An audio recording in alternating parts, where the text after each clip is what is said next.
बता ना भाई। महाभारत कथम का चला जानथस गा? नहीं जानो भजन ही। पृथ्वी देवी जो रहेगा दौड़ के आगे भगवान ब्रह्मा के पास में किथे हाँ। ये संसार के बोझ ला में अपन सिर में रखे हो मोर सिर हा भार ले बहुत पीड़ा देवा थे।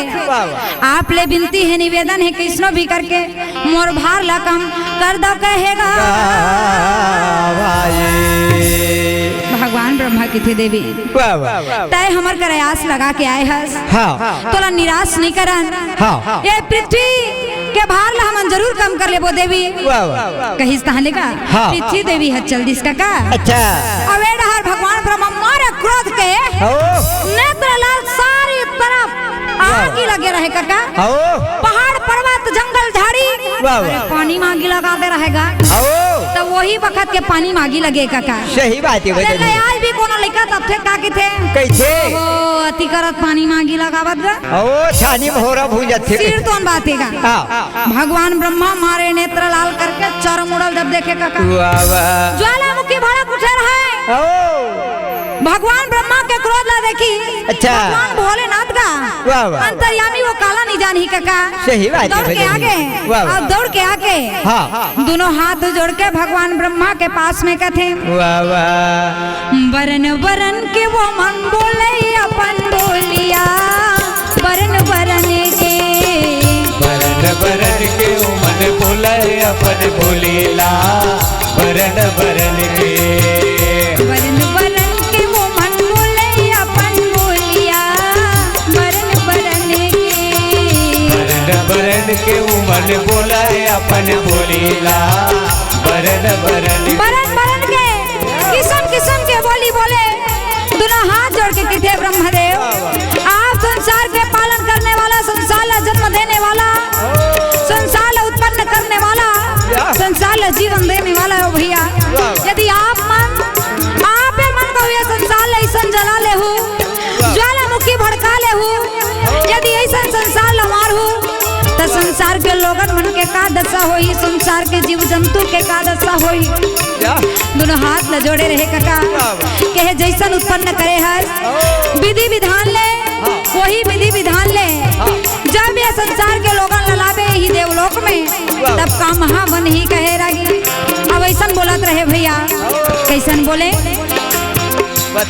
बरन बरन के गा बरन बरन के बरन बरन के गा बरन बरन के बरन बरन के या बरन बरन के बरन बरन के गा बरन बरन के बरन बरन के वो मन बोले अपन बोलिया बरन बरन के बरन बरन के वो मन बोले अपन बोलेला बरन बरन के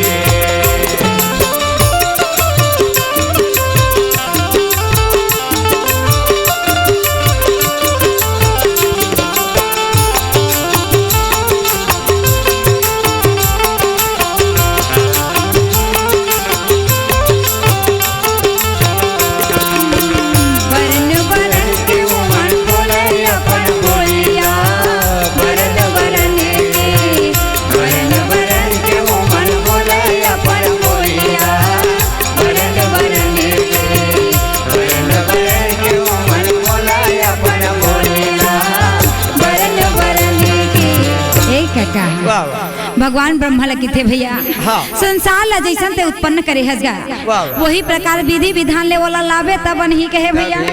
मारे क्रोध के मारे नेत्र लाल करे खड़े रहेगा। भगवान भोलेनाथ के बात ला सुनिस काका और क्रोध ला अपन आप में समाहित कर लीस नेत्र बंद करके दोनों हाथ ला जोड़े मन में मंत्र वहन करके भगवान की स्तुति करके एक जने नारी ला उत्पन्न करे हवे काका और नारी दोनों हाथ जोड़ के खड़ा हो गए जेन हा काला और लाल रंग के हवे काका जेकर मुख जिव्या आंख पीला रंग के है स्वर्ण के आभूषण पहिरे है कान में कुंडल कमर कर धनिया पाव पैजनिया गले में हार पहने हाथ में कंगन पहिरे काका सोना सोना का आभूषण पहिरे दोनों हाथ ला जोड़े खड़े भगवान ब्रह्मा ला प्रणाम करत हवेगा। भगवान ब्रह्मा बोला देखिस काका। हाँ। और देख के आवाज लगा के कहते हे मृत्यु देवी, ये संसार में जितना भी लोगन है हाँ। वो सबके प्राण लहरे खातिर मैं तोला उत्पन्न करे हूँ। संसार में जितना भी लोगन है हाँ। वो कर प्राण लहर डरते हैं। मृत्यु देवी दोनों हाथ में जोड़े खड़े रहेगा। अच्छा किथे भगवान संसार में मोला पाप से डर लगते है, न्याय अन्याय से डर लगते, सत्य असत्य से डर लगते। मैं संसार में बिना कारण काकर प्राण लहर के लाहूं काकर मौत के कारण बन हो भैया। आप ले विनती है, प्रार्थना है, निवेदन है, आप मन कोई भी ऐसे उपाय करो जेकर से मोला पाप झल लगे, मोर ऊपर दाग झल लगे, मैं पवित्र रहूं। भगवान ब्रह्मा की थे मोर आज्ञा के पालन नहीं करते हैं। तोरा तनिक भी लज्जा नहीं, थोड़ा भी शर्म नहीं है तोरे। पृथ्वी देवी दोनों हाथ में जोड़े खड़े रहे। किथे महाराज मैं आपसे कितना भी गुहार लगा तो आपके समझ में नहीं आवते महाराज। आप ले निवेदन है, प्रार्थना है, मैं ककरो भी मृत्यु के कारण नहीं बनना चाहूंगा। आंख ले आंसू के धारा गुहावे काका। किथे महाराज अब तो आप ला प्रसन्न कर लूँ, ये वरदान लपा लूँ, तभी मोर अंतस ला आराम मिल ही। यही कारण लेगा मृत्यु देवी जो रहे वो नंदा नदी में चल दी और जाके भैया ये प्रकार ले तब करे म लगे हवे।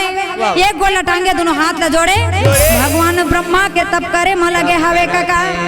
कई बरस ले, कई हजार बरस ले मात्र वह कंदमूल फल फूल खा के भगवान के तप करे। कई बरस ले दूध के रसला पी के भगवान के प्रार्थना करे। आखिर में अपन आप सर्वस्व में समर्पित कर दी काका। एक गोला टांगे दोनों हाथ ला जोड़े जब भगवान के कई हजार वर्ष ले तप करेगा। बड़े बड़े ऋषि महात्मा मना वाला देखे खातिर आए लगी काका। अत्ते बड़े तपसी कौन है, अत्ते बड़े प्रतापी कौन है, ज्ञानी कौन है। यही कारण ले हाथ में कमंडल लिए काका। आप कमंडल लेके का हाथे कमंडल वो दीदी मोरे जलन लागिया, भैया मोरे जवन लागिया। हाथे कमंडल वो दीदी मोरे जलन लागिया, भैया मोरे जलन लागिया। हाथे कमंडल वो दीदी मोरे जलन लागिया, भैया मोरे जवन लागिया। हाथ कमंडल वो दीदी मोर चलन लागेगा, भैया मोर चलन लागेगा। हाथे कमंडल वो दीदी मोरे चलन लागिया, भैया मोरे जवन लागना। ये हाथ कमंडल वो दीदी मोर चलन लागेगा, भैया मोर चलन लागेगा। जय हो।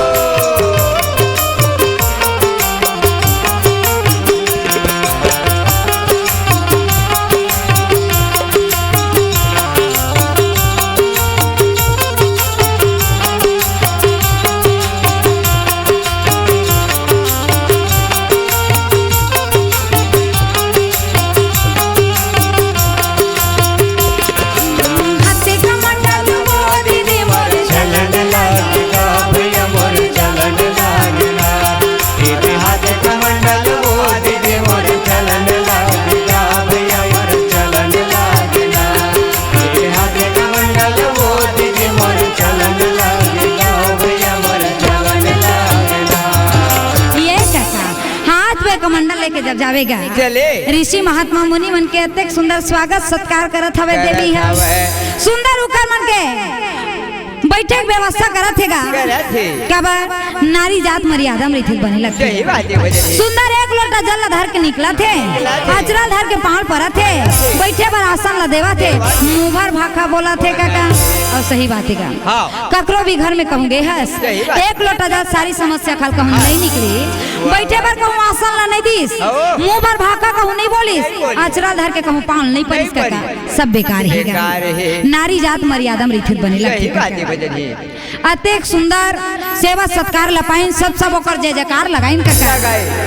के सदा मृत्यु देवी की जय हो, सदा मृत्यु देवी की जय हो, सदा मृत्यु देवी की जय हो। भगवान ब्रह्मा घलो प्रसन्न हो गए काका। तीर में आगेगा और तीर में आके किथे देवी का वरदान मांगना चाहत हस मांग लेते हैं। और सुनी ताली मृत्यु देवी किथे महाराज आप मन के पास में वही आस लगा के आए हम यहाँ आए हैं। जौन बखत आप ला बताए रहे हो हाँ आप मोला उत्पन्न करे होता वाह। के संसार में मैं ककरो मृत्यु के कारण नहीं बनना चाहूँ। वाह वाह। भगवान ब्रह्मा के थे बेटी अच्छा जा ये संसार में जितना भी लोगन रही हाँ। ओला 4 वर्ण में बांट देता मैं यहाँ वाह। जिन काम क्रोध मोह लोभ में फंसे रही वो सबके मृत्यु के कारण बनबे थे यहाँ जिन अहंकारी रही क्रोधी रही पापी रही जेकर हृदय में कपट भरे रही ईर्ष्या करत रही मन के तौर कारण नहीं अपन कर्म के कारण मरी। जब ये बात ला बताइस गा और जौन जौन व्यक्ति सत्य के रद्दा में नहीं चली वो सब ला तेहार लाभे के हैं लाभे कहे। ये तोर आंसू बहाए वाह वाह। तोर आंसू न मैं एक कमंडल में रख ली हूँ वाह वाह। अब ये तोर आंसू ही कमंडल में जन भराए है हाँ लोगन के शरीर में ऐसा रोग पैदा करी वाह वाह। कि लोगन ला मोहताज ही कहे तो सही बात है संसार अपन कर्म के कारण मरथे का सही बात है भजन जी। और वो तो शीर्तन कहेगा हाँ। कि राम नाम हसार है बाकी सब बेकार है। बेकार रहेगा जतका आए हैं तीन सब ला जाए पर जाए न पड़ी भाई। भगवान ब्रह्मा किते मनखे जात ला देख ले गर्भ में रहते तो का किते भगवान एक कनी बाहर निकाल दे तोरे चनाव जब पूंजी हाँ। और जब बोला बाहर निकाल दे था तब मात्र हमार नाव ला छोड़ के सबके नाव जपे धर वाह वाह। देख रही स्थिति का के थे हाँ। मनखे जात जियत ले जवानी के मजा लेते लेते। किस्म किस्म के काम करते करते। हरि के भजन ला नहीं वाह करेगा वाह। और आते बुढ़ापा तो हरि के भजन ला करबो के थे आओ। ओकरे स्थिति का के था हाँ। एक दिन गुण तेरे बे मन मागा बैठे खटिया माँ सूते दसना माँ एक दिन गुण तेरे बे एक दिन को नतरे पे मन मागा बैठे खटिया माँ सोते जठना माँ एक दिन को नतरे पे एक दिन गुण तेरे बे मन मागा बैठे खटिया माँ सूते दसना माँ एक दिन गुण तेरे बे एक दिन को नतरे पे मन मागा बैठे खटिया माँ सोते जठना माँ एक दिन को नतरे पे सुरता कर कर रोवत रहिबे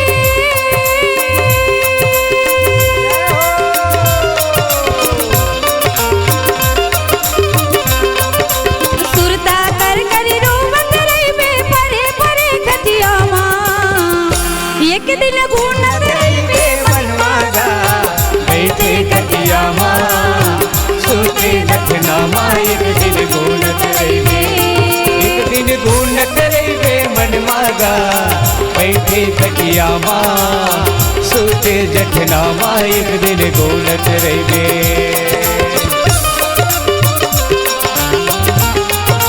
जय हो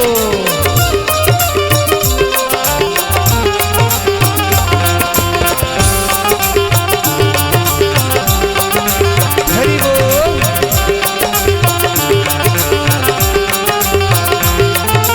केल बुला गे लइका पनमा सुरता बुकर बुला गे आगे जवानी लाल बरोबर मोह माया में भुला गे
नामा एक दिन गुणत रहिबे एक दिन गुणत रहिबे मनमा का बैठे खटिया माँ सूते दस नामा एक दिन गुणत रहिबे गुणत रहिबे मनमा का बैठे खटिया माँ सूते दस नामा एक दिन गुणत रहिबे।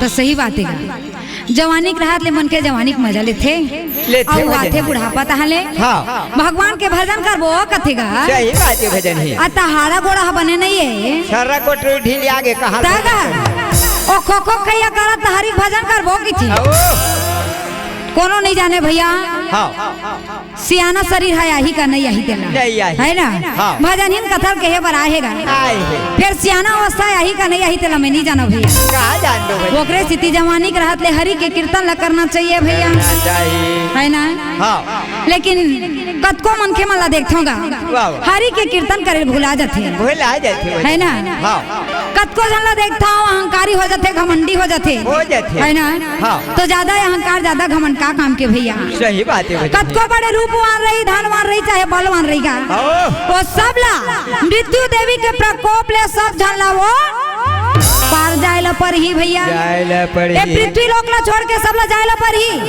तो घमंड का चीज के करना का ओकरे स्थिति कागत हम कर के दीन नहीं जगत माँ घमंड कर के दीन नहीं जगत माँ राजा हमर ही राज करे माँ औ प्रजा हमर ही नगा जोतई माँ हम कर के दीन नहीं जगत माँ औ घमंड कर के दीन नहीं जगत माँ चाहे कतको बड़े धनवान रही रूपवान रही चाहे बलवान रही गा सब लजाइल पर ही कका सब ले जाए हमार तुलसीदास जी महाराज जी बहुत अच्छा बात कहे हैं तुलसी हा कही थे सब जन मरी औ कोनो नहीं आई रे अमार जगत माँ हम कर के दीन नहीं जगत माँ घमंड कर के दीन ओकरे स्थिति का के था के कच्चा मट्टी के तमूरा बने हैं काया के बने हैं का कच्चा मट्टी के तमूरा बने हैं काया के बने हैं कच्चा मट्टी के तमुरा बने हैं काया के बने हैं कच्चा मट्टी के तमूरा बने हैं काया के बने हैं कच्चा मट्टी के तमुरा बने हैं काया के बने हैं जाते जलकर बेगर रघुमान गजड़ोइया काया ज्यादा झरकर के घर गुमान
बात है ओकरे सितिका के था भगवान के लीला अपार अथा है अगाध है अगाध है। ये संसार में भगवान है का हाँ। तभी ये संसार है चलत है ते संसार में चाहे कोई भी व्यक्ति आ जाए कोई भी जीव आ जाएगा सबला ये संसार ले छोड़ के जाए बर रहेगा काबर मृत्यु देवी की उत्पत्ति होएगा भगवान ब्रह्मा ओकर उत्पत्ति ला करे है ताकि पृथ्वी देवी के भारला वो हर सके का पृथ्वी देवी जो रहेगा ये जम्मो लीला ला सुनी सो समझी नहले का बड़ा प्रसन्न हो गए जय जयकार लगावत है भगवान ब्रह्मा के और देवी देवता मन के का और देवी देवता मन के जय जयकार लगा के भगवान ब्रह्मा ला प्रणाम करके भगवान ब्रह्मा सब देवी देवता का कहते राम जी के शक्ति प्रभु जी के भक्ति राम जी के शक्ति प्रभु जी के भक्ति लते जय बुलाविया राम जी के शक्ति प्रभु जी के भक्ति राम जी के शक्ति प्रभु जी के भक्ति लते जय बुलाविया ये अभिमानी मूरख प्राणी चतावत बोला ये अभिमानी ये अभिमानी बतावत डोलाना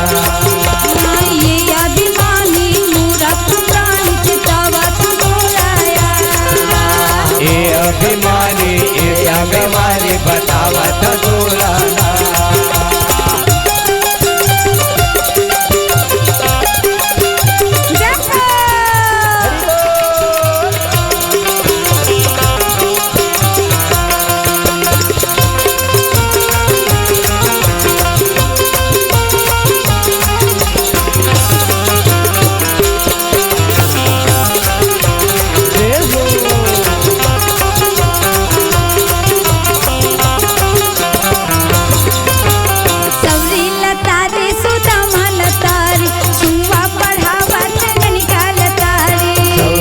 तारे सुधा माल तारे तुआ पढ़ावत घर चाल तारे